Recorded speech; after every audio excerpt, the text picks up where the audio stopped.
Oi, gente! Hoje a gente segue com a série de entrevistas com os vereadores eleitos aqui em Canoinhas, que vão assumir no ano que vem. Hoje estou tendo o prazer de receber aqui o André Ramon Fleury, que foi eleito pelo Partido Liberal para a próxima legislatura. O André é um caso diferente dos demais que a gente recebeu até agora, que foram eleitos de primeira viagem, digamos assim, porque o André assumiu a suplência quando houve ali a eleição extemporânea em 2022, né? O André era do Podemos, assim como o Marcos Romer, o vice-prefeito, que se tornou vice-prefeito quando foi então eleita a chapa da Juliana Maciel naquela eleição extemporânea. Tanto a Juliana quanto o Marcos Romer, claro, né, por serem eleitos prefeito e vice, saíram da Câmara e abriram-se duas vagas. A da Juliana foi para o Adilson Steidl e a do Marcos Romer para o André Ramon Fleury, que assumiu então em 2022, final de 2022. Então ele é vereador suplente há um ano e há 2 anos, né? É coisa de 2 anos, exatamente 2 anos. Hoje dá para dizer exatamente agora 2 anos, porque foi em novembro a eleição, né, André? Então ele é um vereador de primeira viagem, se considerarmos a eleição na urna, né? Mas já tem essa experiência como suplente. Só feito esse preâmbulo aí, eu queria agradecer a presença do André aqui, que já teve outras vezes aqui, mas hoje a gente está conversando com um vereador eleito, então, de fato, nas urnas. Seja muito bem-vindo, André. Muito obrigado, Ednei. Eu que agradeço novamente pelo convite, né? Já conversamos vários assuntos. E como você disse, né? Agora realmente eu fui eleito. Na vez passada... Agora o gosto é diferente, né? Eu sofri um certo bullying, né, durante o meu mandato. Você não é vereador, mano, de verdade? Ou você é só meio vereador, né? Na verdade, é um trabalho que nós construímos em conjunto, eu, o meu eleitorado, a população, e houve um reconhecimento nas urnas, praticamente não chegou a dobrar, né? Ficou próximo a dobrar a minha votação. Então, eu agradeço muito à população por esse reconhecimento. É um trabalho que foi comprovado através de números e estatísticas, né, que foi um trabalho bem executado nesses 2 anos, e a ideia é, nesses próximos 4 anos, continuar. E é uma vitória, eu diria até dupla, né, porque ao contrário de de vereadores que ficaram os 4 anos lá e que reduziram a sua votação ao ponto de não serem reeleitos, você ficou 2 anos, você dobrou a sua votação, né, de uma eleição na qual você não foi eleito. Então é realmente uma vitória do teu trabalho como vereador ao longo desses 2 últimos anos, né? Existe a vantagem de eu ter assumido esse meio mandato porque deu uma visibilidade. Muita coisa ficava nas ideias e aquela ideia é tudo questionável, né? Mas será que quando ele estiver lá ele vai manter essa postura? Eu assumi o mandato e mantive a mesma postura que eu tinha antes, tendo, claro, adquirido conhecimento, conhecendo como as coisas funcionam. Existe uma ilusão muito grande, eu não nego que antes de eu entrar, mesmo conhecendo, lendo a legislação, fazendo alguns cursos, até oferecidos pelos partidos na época, vendo alguns vídeos, tinha-se aquela ilusão que eu ia conseguir fazer várias mudanças. Infelizmente, existem muitas limitações do cargo de vereador, a gente depende muito do executivo para fazer alguma solicitação, mas a minha parte como vereador, e eu me preservei a fazer como vereador, foi concluída, né, com várias indicações, foram mais de 1.000 nesses 2 anos, com requerimentos, projetos de lei, dentro daquilo que tinha a atribuição do vereador. André, fazer uma pergunta que eu não fiz na nossa última conversa, que eu acho importante para o eleitor que não votou em você, ou aquele que votou em você por simpatizar contigo, mas não conhece a tua história. Quem é o André Ramon Fleury? Então vamos começar a minha história aqui no município. Eu sou nascido aqui em Canoinhas, nasci no ano de 1991, então tenho 33 anos. Minha família é daqui, minha esposa é da família Messiger, aqui do Alto da Tijuca, vizinha aqui quase do Ednei. Eu tenho formação em engenharia elétrica, comecei o curso aqui na UNC, acabei me formando lá na FURB de Blumenau, por uma questão profissional. Fiz algumas pós-graduações, já tenho 7 ao todo pós-graduações, sou mestre em administração de empresas. Minha experiência profissional: sou concursado da Defesa Civil, mas sou cedido ao Corpo de Bombeiros Militar, então desde 2016, 2017, se eu não estou enganado, eu já atuo na função de bombeiro civil aqui no município de Canoinhas. Sou professor universitário, fui coordenador de curso das engenharias aqui em Canoinhas e também atuo como engenheiro eletricista, né? Quando dá um tempo a gente acaba atuando em algum projeto ou outro, mas são algumas das minhas atribuições. Atuei em projetos voluntários no Rotaract Clube de Canoinhas, Ordem de Molay, também fiz alguns projetos pela Associação Comercial, a SIC, né, o Núcleo Jovem, Stamptich, que tivemos uma entrevista aqui no Nota Mais para falar do Stamptich, entre outros projetos dentro do município, a grande maioria com cunho social. Fui professor de karatê também muito tempo, sou faixa preta, agora pretendo voltar à prática, né, das artes marciais, tanto karatê quanto jiu-jitsu, uma coisa mais de saúde, mas já planejo nos próximos anos, até estando como vereador, mas independente ao cargo, fazer alguns projetos sociais nessa área, porque assim como a arte marcial me moldou a forma como sou hoje, o raciocínio, o pensamento, o respeito, eu quero levar esse conhecimento, essa experiência que eu tive muito positivo para a minha vida, para que outras pessoas possam ter e nós possamos formar jovens cada vez mais preparados para um mundo que está em constante mudança. Interessante, lembrando agora a história do André, né? Quando o J+, mudou para Canoinhas, isso foi em 2012, né? Ele ficou 2 anos em União da Vitória, foi onde foi criado, e daí já veio para Canoinhas, e desde então, agora, ano que vem, fazemos 15 anos, então, do J+. E nesse 2012, 2013 ali, quando ele estava surgindo, o site, a gente criou um quadro de humor dentro do site, que já vinha de uma ideia que vocês tinham criado, não sei se no Orkut. Era do tempo do Facebook. Já era do Facebook, né? Que era o Canoinhas. Existia uma página, já o pessoal, a nova geração não vai saber, talvez um dos mais velhos vão lembrar, existia uma página. A nova geração, que são os piazinhos, né? O pessoal hoje vai conhecer o Eloco, Canoinhas, mas era mais ou menos como o Eloco hoje nós fazíamos ali. Era um prenúncio, né, do que seria, né, o Eloco, né, ou sei lá, seria... É que cada rede social exige um perfil, né? Naquela época era o Facebook, né? Exatamente. O perfil até de atuação. Na época estavam em altos memes, então era mais fácil interagir. O Eloco já tem outro perfil, muito trabalhar os stories, que é da Instagram, né? Que é do Instagram. Cada rede dita, né? O que as pessoas gostam, né? Exatamente. O TikTok, por exemplo, já é um outro perfil, né? Que você tem que trabalhar. Que aí você tem os vídeos lá do Colinha, né? Exatamente. Então, cada rede social nós temos que trabalhar. Até mesmo na minha campanha, né? Tinha que fazer um vídeo pro Instagram, mas no TikTok tinha que ir de uma forma diferente, porque eu não ia dar um determinado alcance. Até a música de fundo que colocava poderia interferir no algoritmo. É verdade. Mas aí a gente tinha esse quadro dentro do J+, né? Que era a gente fazia um jornal de humor, né? Exatamente. Que era uma espécie de jornal de humor, né? Mas enfim, só mais uma curiosidade aí E naquela época você já tinha interesse pela política, porque você gostava muito de trabalhar a questão política, humorizar, satirizar, né? Exatamente. Meu gosto por política veio desde jovem. Eu não sou de uma família de pedigree político, até uma coisa que já me falaram, mas quem? Assim, meu avô foi fundador do partido na época, eram comunistas, né? Então tinha aquele idealismo. Mas meu pai, minha mãe não tinham tanto interesse, então eu não fui criado num meio político. Mas estudava, via notícias ali, via uma revolta. Vou ver esse negócio. Não tinha intenção de entrar numa política partidária. Eu gostaria de participar do processo.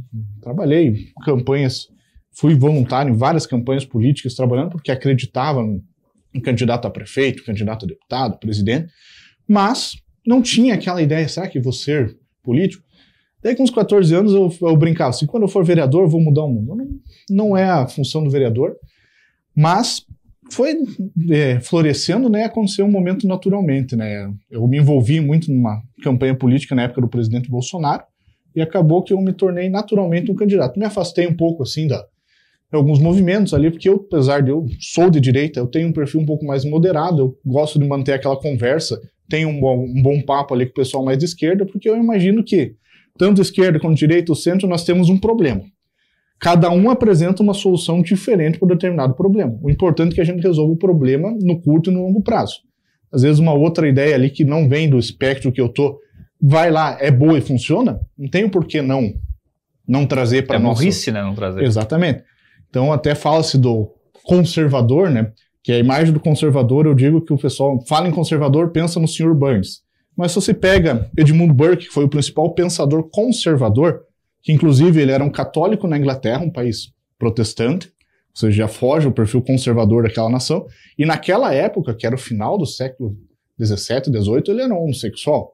Então imagina uma pessoa que era conservadora, mas ter esse perfil naquela época, hoje já não seria bem visto em algumas pessoas que se dizem conservadores, mas ele trouxe que a ideia do conservadorismo não é ter uma doutrina fixa, é a gente ir adaptando nossa sociedade para fazer uma mudança gradativa conforme aquela necessidade.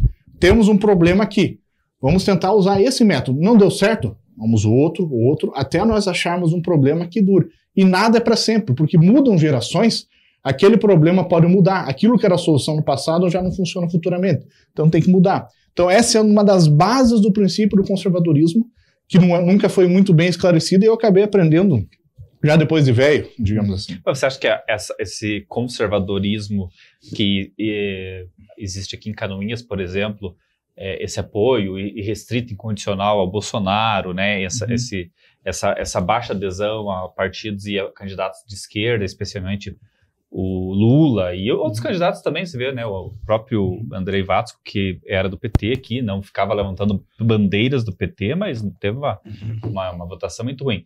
Você acha que isso é conservadorismo ou é outra coisa, é outra razão que leva a esse apoio? Ele junta um pouco, eu vejo que mesmo as pessoas que se consideram de direita, talvez não tenham sentado para entender o que é direita, e mesmo as pessoas que às vezes são de esquerda, talvez não conheçam. Eu já vi situações que amigos meus que se diziam de esquerda, quando eu apresentei uma solução de direita, eles, concordo mais com isso do que com outra ideia que seria de esquerda. Assim como o contrário acontece. Eu vi alguns debates, agora até da Previdência, uma coisa mais estatística, eu vi algumas pessoas de direita dando opiniões que não são compatíveis com aquela ideia que deveria ser do espectro político dela. Tudo bem, cada um é independente. E eu acredito que cada pessoa é um universo e cada um tem um pensamento. Mas tem uma outra questão na política brasileira que vai além do pensamento político. Eu digo que é quase a gente pegou aquele clubismo do futebol e transferiu para a política. Que é ruim isso, né? Também foi muito positivo o pessoal brigava por futebol. Brigar por política não é o ideal, mas já é uma mudança. O pessoal, pelo menos, agora pensa e acompanha mais política. Esse sentimento de torcida, ele leva a uma distorção da política, porque ele faz você interpretar um candidato como um ídolo, e políticos não podem ser ídolos, senão você entra no fascismo, no nazismo, em vários outros ismos, né? Você vê, dos dois lados, né? Tivemos Stalin, Hitler, né? Que foram totalitários. Tiranos, né? dos três lados. Exatamente. Mas o que eu quero dizer é que pelo menos nós tivemos um avanço. Nós estávamos numa geração ali, eu fui criar numa geração que não dava bola nenhuma para política. Houve todos aqueles escândalos do PT, e eu, se não estou enganado, mas Santa Catarina foi um estado que votou em peso no PT. Eu não lembro se no Lula, para presidente Canoinhas, como é que estava na situação, nunca peguei o histórico, mas eu sei que Santa Catarina foi um dos estados que mais votou no PT. Eu tenho os dados para te ajudar. O que aconteceu é que realmente o Lula tinha uma votação melhor no Lula 1, Lula 2, né? Mas ainda assim, José Serra e Fernando Henrique ganharam dele aqui em Santa Catarina e aqui na nossa região. Sim. Não tão estourado como o Bolsonaro, que chegou a 72%, 71%. Sim. Mas sempre houve essa determinada rejeição ao PT, né, especificamente, a partidos de esquerda. Agora, essa onda de ódio, de raiva, que muito provavelmente foi despertado pelos escândalos do Mensalão, do Petrolão. Você se lembra? Saiu muita gente na rua, você saiu na rua, a gente cobriu todos aqueles movimentos de 2013, que já era na Dilma, né? Já estava com a Dilma, mas inclusive, aqui em Canoinhas teve vários protestos, né? Nesses protestos, isso que eu penso também. Eu não me recordo, mas se não me engano, Santa Catarina votou em peso. No Lula 1, Santa Catarina foi um dos estados que mais votou. Eu até vou verificar essa informação e depois a gente... Eu não digo que ganhou. Ganhou ou não ganhou, mas tinha uma votação melhor do que agora. Eu falo assim até pela minha família. Votou em peso no Lula 1. Mas a decepção deles foi tão grande, porque eles tinham tanta esperança no Lula, que deu aquela decepção, que daí todo mundo foi para Bolsonaro. E não tiveram essa decepção com o Bolsonaro como tiveram com o Lula. O que é muito curioso, né? Porque o Lula, por exemplo, o Lula 1, Lula 2 é a travessia urbana que veio para Canoinhas, que foi um grande desenvolvimento. O IFES, que veio no governo do Lula, sendo do Lula Dilma, né? Foi 2013, se não me engano, 2012. E do Bolsonaro a gente não tem nenhuma obra palpável. Também tem um cenário que se formou, né, da gestão Bolsonaro, né? Uma das maiores pandemias da nossa geração. Então tem que considerar o cenário e ver a proposta de governo. O IFES, que foi muito bom. Mas existe uma questão vamos voltar lá no keynesianismo, né? A proposta do PT, muitos falam, é comunista. O próprio PT se defende dizendo que ele pega uma política de social-democracia. E a social-democracia absorveu muito do keynesianismo. E eles propõem muito, vamos construir muita coisa. Só que o keynesianismo fala em construir, em fazer grandes investimentos em obras de construção, só que ele esquece de um fator de manutenção. E muitas estruturas que foram construídas nesse tempo, universidades, hoje carecem de manutenção e estão numa situação que não dão condições a fazer o ideal. O IFSC aqui nós temos uma baita instituição, foi uma grande vitória para Canoinhas, só que eu penso, antes de agora que voltou o PT, eles querem construir em Mafra. Antes de construir em Mafra, eles deveriam melhorar a estrutura que tem hoje aqui, que até é questão interna deles, de salário, entre outros, dos professores, dos funcionários que ali tem, e depois pensar em expandir para outros pontos. Então, existe também essa diferença doutrinária. O Paulo Guedes falava muito da questão do crescimento gradativo. A questão de construção vem lá do keynesianismo, tanto que quando passou a crise de 29, né, que foi quando começou essa expansão do pensamento, né, eles investiram muito. Existia uma deflação nos Estados Unidos, então eles imprimiam moeda e investiam obra a obra para empregar a população para tentar contornar a crise, que era um oposto do pensamento... Que foi o que os militares fizeram no Brasil. Também. Os militares fizeram o desenvolvimentismo, que baseava-se muito nessa questão de inflação. Exatamente. E empréstimos, como o Brasil não tinha essa questão de deflação, como os Estados Unidos teve no pós-29, o que eles fizeram? Empréstimo, até que chegou um tempo que eles viram que não dava certo mais e vamos voltar à democracia. Não dá para endeusar os militares, eu digo que eles tiveram acertos, mas tiveram muitos erros. E até teve uma entrevista do Lula, que uma vez ele falou que o Figueiredo, se ele fosse candidato num regime democrático, ele venceria a eleição, por conta desse desenvolvimentismo que ele fez. O desenvolvimentismo fez coisas pelo Brasil incríveis, cometeu erros também. Nossas ferrovias estão aí, né, que veio até um pouco antes, né, do Juscelino, mas... Eu acho problemático fazer essa análise do governo militar sem antes considerar que eles deram um golpe de Estado, né, em 64. Acho que isso tem que ser também, claro, tudo que começa de uma maneira errada, né, eu acho que houve muita propaganda pró-governo militar durante o próprio... os que demonizam a TV Globo nasceu durante a ditadura militar, no segundo ano da ditadura militar, nasceu a TV Globo e tinha como uma das principais funções fazer com que o presidente do Brasil fosse dormir depois do Jornal Nacional satisfeito. E assistia o Jornal Nacional e achava que o Brasil estava uma maravilha, porque era tutelado pelo governo, né? O jornal era tutelado pelo governo, mas a Globo fazia com gosto isso porque cresceu muito nesse período. Teve a edição do debate com o Collor com o Lula, né? Todas essas questões que hoje aquela demonização da Globo não bate muito bem porque não condiz com a história dela, né? Mas enfim, se nós for ficar nesse assunto, nós vamos passar a Vou esquecer de falar de Canoinhas, né? Vamos falar do que interessa aqui. Mas eu acho interessante a gente falar nesse ponto mesmo, né? Que para mim é uma grande incógnita, né? O porquê que o canoinhense tem o canoinhense catarinense como um todo, né? Essa revolta tão grande com a esquerda e essa virada de chave tão significativa para uma ala mais radical, né? Que teve manifestações aqui pedindo, né? Que houvesse um golpe, pedindo que fosse retirado o governo, que fosse destituído o governo, que tinha sido, até onde se prove, democraticamente eleito, né? Estou fazendo defesa do governo Lula, mas o fato é que foi eleito democraticamente, não há nenhuma prova ao contrário dessa questão. Mas, André, queria saber, a tua bandeira na Câmara, qual vai ser ao longo desses 4 anos? Como eu falo, eu já tenho um martelo batido. Eu não vou ser candidato à reeleição a vereador. Isso eu já falei até para a prefeita, falei para os meus colegas que já conversei. O meu objetivo é deixar um legado. Então, como eu não vou à eleição, eu tenho 4 anos para deixar um legado de longo prazo e um legado positivo para a nossa cidade dentro da atribuição da Câmara de Vereadores. Então, são alguns trabalhos que eu vou fazer interno na Câmara de Vereadores. Já conversei com os colegas que foram reeleitos, o Gil Baiano, a Tati.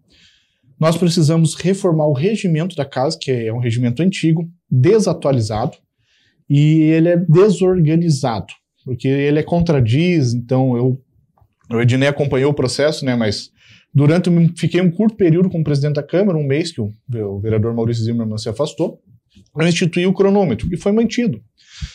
Porém, para a gente conseguir aquele cronômetro, não foi fácil encaixar em que ponto do regimento nós podíamos. Tinha lá o tempo, mas era muito vago a forma como aquele tempo seria controlado. Então, para a gente ter um cronômetro de uma forma contínua, para ter uma sessão organizada, vamos ter que reformar o regimento. E já falei, o objetivo é que a sessão da Câmara de Vereadores seja atrativa à população. Hoje a pessoa vai lá, primeiro não vai muita gente assistir lá pessoalmente, tem um público bom pela internet, que nós acompanhamos a audiência, mas muita coisa se perde... Aumentou muito a audiência na internet, já estava reparando esses dias. Mas muita coisa ainda se perde em muita formalidade. E eu vejo que o povo sente que existe uma barreira. Nós aqui, eles lá, e tem assim um meio legal hoje, que é a tribuna, para a pessoa ir lá se manifestar, mas existe um procedimento para você solicitar a tribuna. Então eu já falei que nós precisamos criar meios que a população tenha uma maior interatividade, e isso vai ter que ser colocado no regimento. Fazer enquetes, talvez durante a sessão, só solicita uma enquete em determinado tema, isso é uma coisa que está sendo estudada. Nós fizemos uma audiência pública recentemente sobre o plano diretor, o J. esteve lá, e foi feito já um experimento, porque foram feitos comentários nas redes sociais e eles foram lidos em sessão. Aquilo foi uma ideia que veio do Daniel, né, que é o assessor da Câmara. Eu achei fantástico, porque isso você está trazendo. Claro que o Daniel filtrou, que teve algumas coisas ali que não eram pertinentes à sessão. Nós tínhamos uma audiência pública para falar de um determinado tema, mas as pessoas falaram de temas que eram bem fora. Então, naquele momento, teve que ser retirado, a gente levou na sessão seguinte como forma de indicação e requerimento. Mas dá essa interatividade, melhorar a sessão da Câmara. E eu falo também de um tema que é um pouco polêmico, mas fundamental, que é de uma reforma na estrutura física da Câmara de Vereadores. Quando fala em investimento público, a população já olha, já torce o nariz, pô, vai tirar dinheiro. Se você quer ter um bom trabalho, você tem que ter uma boa condição de trabalho, você tem que trabalhar num ambiente confortável. Hoje, os funcionários da Câmara não têm esse ambiente. Eu não falo dos vereadores. O vereador tem que sofrer um pouco mesmo, tá? Mas é o pessoal que trabalha lá, que passou no concurso ou que está lá em cargo de comissão. Que passa o dia todo lá, né? O dia todo. Durante o dia quente, um sol, que ar-condicionado não aguenta, porque a rede elétrica, se você ligar 2, o ar-condicionado cai. Durante o dia frio, realmente muito frio. Chuva que nem dessa, nós temos quadros históricos lá valiosíssimos para o nosso município. Possivelmente hoje tem goteira lá. Esse prédio da prefeitura, que tem a ser o prédio da Câmara também, porque ó, ele é interligado ali, né? Ele é da prefeitura, aquele prédio. Ele foi feito para uma cidade de muito calor, né? Porque ele é muito frio, principalmente quem está na prefeitura ali, ele recebe todo o ar direto ali, pela aquela cúpula do centro ali. Não foi feito para o frio. Eu acho que o pessoal sofre até mais no frio do que no calor ali, né? Exatamente. Então é um ambiente insalubre. A sala de TI, temos 2 funcionários lá, excelentes profissionais, que revolucionaram as sessões já da forma que estão. Hoje você consegue acompanhar já um projeto de lei. A nossa Câmara, podem criticar, tem os motivos para criticar, mas em termos de transparência, ela é a 8ª melhor de Santa Catarina. Passamos municípios que nós vemos como referência, o próprio Jaraguá do Sul, que eu volto e meio uso de exemplo. Nós somos uma Câmara eficiente e transparente, mesmo em condições precárias. Sala de TI precária, sala onde ficam muitos servidores precários. Hoje a sala de café deles é uma sala improvisada. Mas sala do café, não precisa ser uma sala luxuosa, mas um espaço que todo mundo é humano. Os banheiros são Os banheiros, feitos. Meu Deus, aqueles banheiros para receber um público dá vergonha de... E é um espaço que é a imagem do nosso município. Claro que se for fazer um prédio só para a Câmara de Vereadores novo, eu não acho um fundamento. Se for um museu, um teatro, alguma coisa para nós termos mais usufruto para cursos, treinamentos, show de bola. Mas nós temos que fazer um investimento para dar condições de que aqueles profissionais que estão ali dentro continuem fazendo o bom trabalho que eles vêm fazendo, numa condição salubre, para que possam dar o melhor atendimento também à população. O Ednei falou dos banheiros. Olha, dá vergonha de fazer um evento lá e a pessoa vai usar o banheiro, e é o mesmo banheiro dos funcionários, dos vereadores, do público que vai assistir ali. Então é um ambiente insalubre. Quem não conhece a Câmara talvez não imagine isso, mas se um dia tiver um tempinho, vai lá na Câmara e fale com o profissional. Queria conhecer a estrutura de vocês. Vocês vão se assustar de uma forma negativa. Aquelas pessoas que são muito competentes não merecem estar naquelas condições que estão hoje. Você falou de reformular o regimento para tornar mais atrativa. Que tipo de ideia, mais ou menos, ali que você tem que seria mais atrativo? Bom, você falou de alguma coisa, enquete, né? Exato. Talvez ter uma participação ao vivo das pessoas comentando. Diminuir algumas formalidades, sabe? Claro, manter algumas tradições. Nós temos que ter. Uma ideia que foi proposta também foi de filmar as reuniões das comissões, porque realmente é bem estranho a gente ter uma discussão do projeto importante onde os vereadores dizem, isso já foi debatido amplamente nas comissões. Exatamente. E às vezes nem foi, que a gente sabe que não foi, mas ali ninguém toma conhecimento do que foi discutido. Agora eu vou dar um spoiler lá do que acontece dentro. Na verdade, cada um vem dentro de casa, final de semana, dá uma lida, porque normalmente sexta-feira, ali de manhã ainda, os assessores da casa mandam nos nossos grupos lá, vai ser debatido para a reunião das comissões desses temas. Aí eu separo ainda na sexta-feira à noite ali, dou uma lida, né, nos projetos. A grande maioria dos projetos que nos chegam são coisas assim, de cotidianos. Vamos ceder um determinado bem no município, tantas horas máquinas. Não exige uma discussão. Não exige. Agora existem projetos mais complexos, que daí não é só o debate na reunião das comissões, muita coisa externa. Porque no plano diretor nós tivemos audiência pública, que foi um fato, né, que foi conversado em ata na reunião das comissões, a gente chegou à conclusão da necessidade da audiência pública, mas também Nós temos que conversar e buscar ideias para... Nem todos os vereadores têm uma competência em determinada área. A saúde no município é importantíssima, mas eu, apesar de trabalhar no Corpo de Bombeiros, que muita gente confunde, bombeiro é segurança pública, né, não é saúde, eu sou leigo em muitas coisas na saúde. Eu não vou tomar uma decisão sem antes consultar um profissional que é da área. E isso, numa reunião de comissões, também não tem muito espaço, não. Às vezes nós chamamos alguns profissionais, que nem nessa segunda-feira nós tivemos a participação do pessoal do ICPREV, para falar de um outro ponto que já começamos em seguida.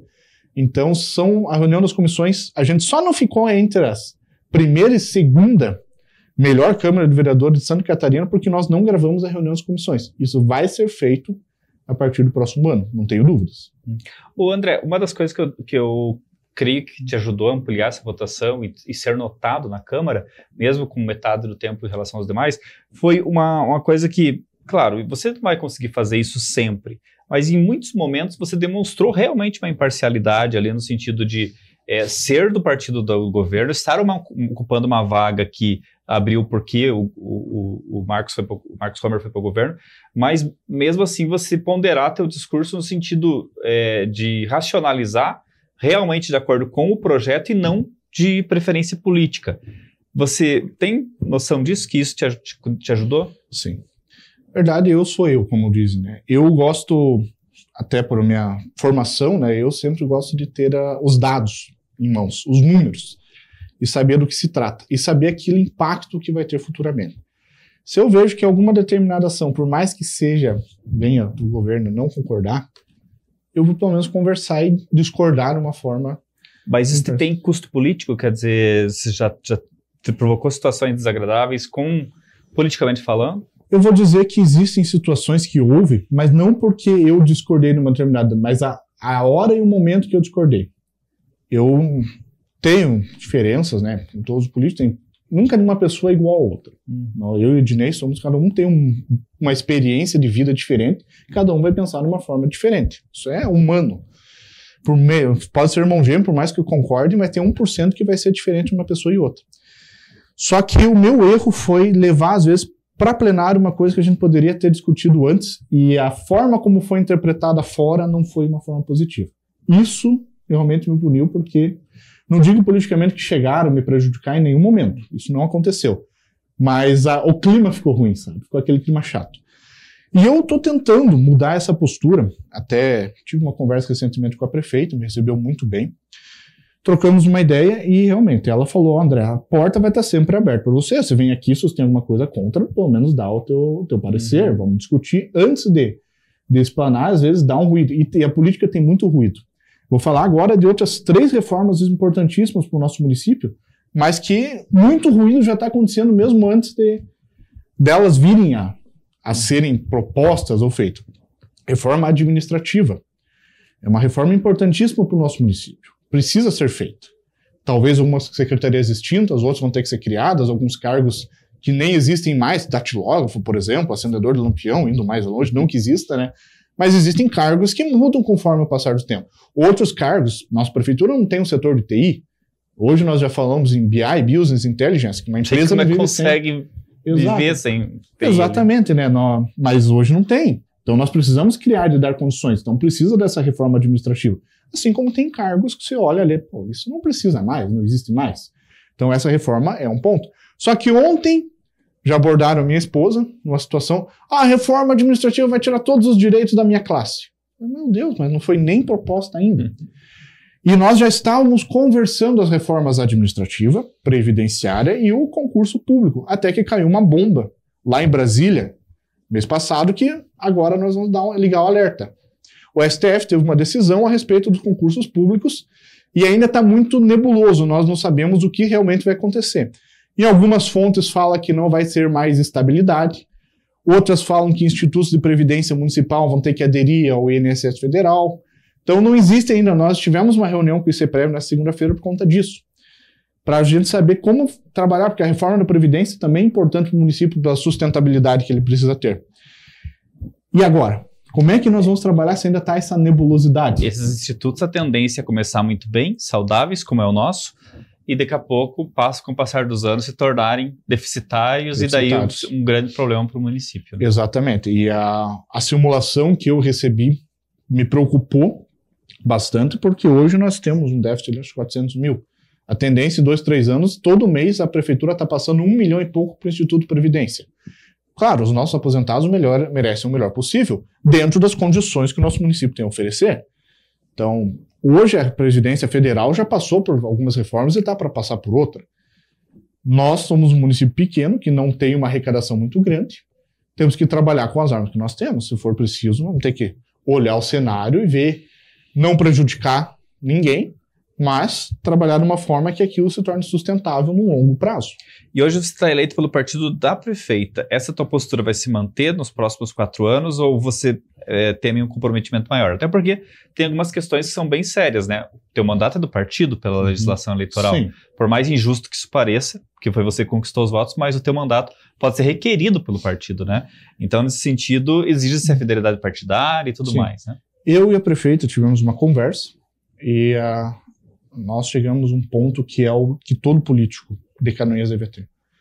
Nossa bandeira partidária é por Canoinhas. Vamos trabalhar por Canoinhas. Então eu quero estar junto do governo no sentido, eu me ofereci para ela, eu quero conhecer os processos de cada uma das secretarias.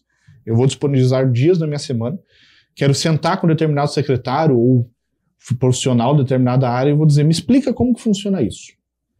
Para eu também ter poder de argumento.